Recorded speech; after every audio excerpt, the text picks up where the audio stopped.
ஏன் தலைவர் வருஷத்துக்கு 1000 கோடி ரூபாய் சம்பாதிக்கிறத விட்டுட்டு வராரு. நீங்க நீங்க நீங்க ஆட்சிக்கு வந்துட்டு ரெட் ஜெயின் கம்பெனி நடத்தி சினிமால சம்பாதிச்சுட்டு இருக்கீங்க. இதுவா அரசியல்? இதுவா அரசியல்? சும்மா திடீர்னு திமுக செட் பண்ணி தாவேக்கள் குழப்பம், ஜாதி பிரச்சனை. இங்க எங்கப்பா ஜாதி இருக்கு? எங்களுக்குள்ள ஒரு ஜாதியும் கிடையாது. இந்த ஜாதியை உருவாக்குனது நீங்க. 70 வருஷமா திமுக தான் ஜாதியை உருவாக்கி தேர்தல் அரசியல் வச்சிட்டு இருக்கீங்க. யாருக்கு தெரியுதோ எனக்கு தெரியும். அங்கிருந்தா வந்த வேலை பார்த்துட்டு. காவல்துறையெல்லாம் திட்டவே கூடாது. காவல்துறையை யார் கண்ட்ரோல் பண்ணிட்டு இருக்கா? நம்மளுடைய அப்பா ஹோம் மினிஸ்டர் தான். அப்பா வேற யாரு? தலித் மக்களை ஏன் தலித் அப்பா கூட மனிதனா பாருங்க. ஒரு பிரச்சனை ஒரு குழந்தைக்கு அது யாரா இருந்தா என்ன? அது யாரா இருந்தான்னு கேட்டேன். ஏன் தலைவர் வருஷத்துக்கு 1000 கோடி ரூபாய் சம்பாதிக்கிறத விட்டுட்டு வராரு. நீங்க நீங்க நீங்க ஆட்சிக்கு வந்துட்டு ரெட் ஜெயின் கம்பெனி நடத்தி சினிமால சம்பாதிச்சுட்டு இருக்கீங்க. இதுவா அரசியல்? இதுவா அரசியல்? 2018 2021 ரெட் ஜெயின் கம்பெனியுடைய வருமானம் என்ன? 2021 ஆட்சி அமைத்த பிறகு ரெட் ஜெயின் கம்பெனியுடைய வருமானம் என்ன? அரசியல் அதிகாரத்தை வைத்து சம்பாதிக்கக்கூடிய எந்த செயலும் ஊழல் தான்.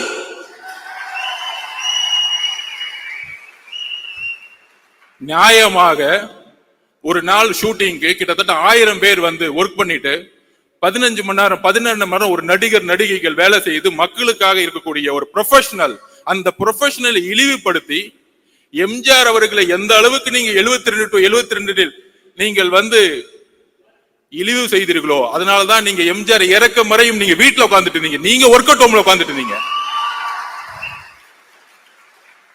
2 மாசம் பொறுமையா உட்கார்ந்து கட்சியோட உட்கட்டமைப்பை வந்து உருவாக்கிட்டு இருக்காரு. எதற்காக? ரிட்டையர்மெண்ட் கொடுக்கறதுக்காக. உங்களுடைய ஒட்டுமொத்த அமைச்சரவையும் ரிட்டையர்மெண்ட்டுக்கு ரெடி ஆகிக்கோங்க. போதும், உங்களுடைய அரசியல் போதும். பார்த்து பார்த்து பார்த்து பார்த்து என்ன இளைஞர்கள் கூட்டம் இருக்கும். ஆமா, பொதுக்குழு ஃபுல்லா இளைஞர் கூட. 1949 அண்ணா உருவாக்கிய போது இளைஞர்கள் மட்டும்தான் கட்சியில் இருந்தாங்க. உங்களுடைய தந்தை கலைஞர் கருணாநிதி 42 வயசுல முதலமைச்சர் ஆனாரு. அவர் மட்டும் இளைஞர் இல்லையா?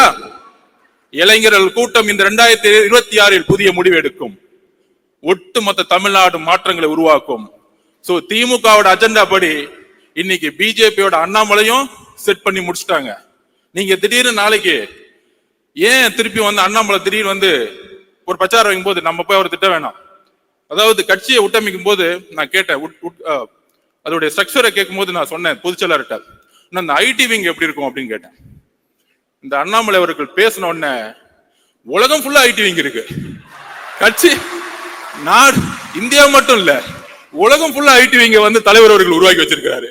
ஐடி விங்க போட்டு கொஞ்சம் கண்ட்ரோல் பண்றதுக்காக தான் ஐடி விங் இருக்கணுமே தவிர திமுக மாதிரி ஒரு 300 பேரை போட்டு யாரா திட்டலாம், ஒரு 200 ரூபாய் கொடுத்துட்டு யாருக்கு லைக் போடலாம், அப்பான்னு சொன்ன உடனே வந்து ட்ரெண்டிங் எப்படி உருவாக்கலாம், இந்த செட்டிங் வேலை எல்லாம் எங்களுக்கு கிடையவே கிடையாது. சொன்ன அடுத்த செகண்ட் 2 நாள்ல கண்டென்ட்டும் கொடுக்க வேணாம், இதை செய்யுங்கன்னு சொல்ல வேணாம், அடுத்த செகண்ட் அவங்க எடுத்து போடுறாங்க டேட்டாவை. இத பாருங்க, நீங்க சொன்னதுக்கு இது பதில். நான் பொதுச்செயலாளர் சொல்ல, அண்ணே கொஞ்சம் கண்ட்ரோல் பண்ணுங்கண்ணே, போதுண்ணே விட்டுருங்க, பாவண்ண எவ்வளவுதான் பிரியாணி போடுவீங்க, போதும். அதனால திரு அண்ணாமலை அவர்களே, உங்களுடைய பிரதமர் மோடி அவர்களுக்கு உண்மையாக இருங்கள், உங்களுடைய தலைவர் அவர்களுக்கு உண்மையா இருக்கு. அதனாலதான் எந்த மீட்டிங் கூப்பிடறதே இல்லை, அடுத்த நாள் கூப்பிடுறாங்க மீட்டிங் கூப்பிட்டா. கட்சியோடைய தலைவரை வந்து மீட்டிங்ல வச்சுக்கிறது இல்ல.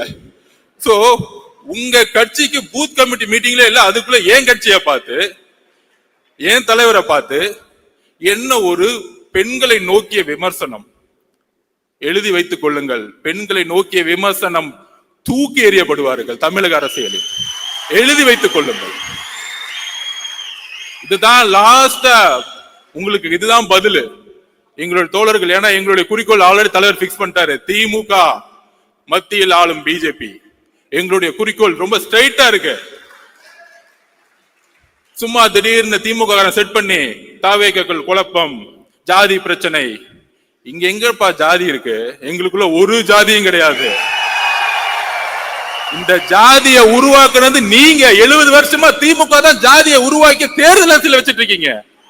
யாருக்கு தெரியுதோ எனக்கு தெரியும், அங்கிருந்தா வந்த வேலை பார்த்துட்டு. உடனே கேட்பாங்க, நீங்க அங்கதானே வேலை பார்த்தீங்க? திரு எம்ஜிஆர் அவர்களும் 20 வருஷத்துக்கு மேல அங்கதான் வேலை பார்த்தாரு, உண்மை தெரிஞ்சிச்சு, வெளியே வந்துட்டாரு. அவ்வளவுதான் சப்ஜெக்ட். எம்ஜிஆர் நடிச்சிருந்தா உட்காந்து கான்ட்ராக்ட் வாங்கிட்டு சம்பாதிச்சுட்டு இருக்கலாமே, ஏன் வெளியே வந்தாரு? அண்ணாவுடைய குறிக்கோளை நிறைவேற்ற முடியல, வெளியே வந்தாரு. ஜெயிச்ச பிறகு அண்ணாவோட குறிக்கோளை நிறைவேற்றினாரு. இன்றைக்கு அண்ணாவுடைய குறிக்கோளையும் பெரியார் அவர்களுடைய குறிக்கோளையும் நிறைவேற்றக்கூடிய வெற்றியோட கழகம். ஏனென்றால் இன்றைக்கு வரைக்கும் அறிவாலயத்துல நீங்க பெரியார் போட்டோ வச்சது இல்ல, இன்றைக்கு அறிவாலயத்துல அம்பேத்கர் சிலை நீங்க வச்சது இல்ல. நீங்க சமூக நீதி பத்தி பேசிட்டு இருக்கீங்க. என்ன சமூக நீதி? என்ன சமூக நீதி இருக்கு? வேங்கவேல் பிரச்சனைல யாரு தவறு செய்தா அப்படின்னு பார்த்தா, யாரு வந்து தண்ணியை குடிச்சாங்களோ அவங்களே தவறு செஞ்சுட்டாங்க. என்ன ஒரு சட்டம் ஒழுங்கு! வா வா சூப்பர்! என்ன ஒரு அப்பா! யாராச்சும் போய் கம்ப்ளைண்ட் கொடுத்தா போதும், யாராச்சும் கம்ப்ளைண்ட் கொடுத்தா விசாரணை எல்லாம் கிடையாது, அவங்க மேலேயே பழிய போட்டு கேஸ் முடிஞ்சு, ஃபைல் க்ளோஸ்ட். இதுதான் இன்னைக்கு சட்டம் ஒழுங்கு. ஒரு பெண்ணு போய் பிரச்சனைன்னு சொல்லிட்டு அண்ணா குடிச்சா எஃப்ஐஆர் லீக் பண்ணிரு, அந்த பெண்ணை வந்து கேவலமா பேசட்டும் சமூகம். இதுதான் காவல்துறை. நம்ம காவல்துறையை திட்டுறோம், காவல்துறையெல்லாம் திட்டவே கூடாது. காவல்துறையை யார் கண்ட்ரோல் பண்ணிட்டு இருக்கா? நம்மளுடைய அப்பா ஹோம் மினிஸ்டர் தான். அப்பா வேற யாரு? ஹோம் மினிஸ்டர் சரியில்லை, பிரச்சனை ஹோம் மினிஸ்டர் சரியில்லை. இங்க காவல்துறை பாவம், அவர் என்ன பண்ணுவார்? ஐபிஎஸ் அதிகாரி மேல இருந்து ஆர்டர் வரணும்ல, மேல இருந்து ஆர்டர் வராம இல்ல தூக்கி 3 பேரை போட்டு, ஏன்? OBC consolidation. இந்த அரசியல தூக்கி எறிங்க. தலித் மக்களை ஏன் தலிதா பார்க்க? மனிதனா பாருங்க. ஒரு பிரச்சனை ஒரு குழந்தைக்கு, அது யாரா இருந்தா என்ன, அது யாரா இருந்தா என்னன்னு கேட்டேன். அக்ரகாரத்துல ஒரு பிராமின் வந்து குடிச்சாலும் நான் கொஸ்டின் கேட்போம். எந்த ஜாதியா இருந்தாலும் எங்களுக்கு கவலை இல்ல. மனிதம் தான் என்னுடைய தலைவருக்கும் எங்களுக்கும் முக்கியம். மனிதத்தை நேசியுங்கள். ஒரு தவறு நடந்தால் ஒரு காவல்துறை எடுக்கக்கூடிய முடிவுகள் அரசியல் ரீதியாக இருக்கிறது. அதனால்தான் காவல்துறைக்கு வந்து இன்னைக்கு வந்து கை வந்து கட்டப்பட்டிருக்கு. ஆனா இங்க இருக்கக்கூடிய அரசியல்வாதிகள் இல்ல காவல்துறை தவறு செய்யுது, காவல்துறை இயக்கக்கூடிய அதிகாரம் தான் தவறு செஞ்சுட்டு இருக்கீங்க. அதை நாம் உணர்த்தணும்.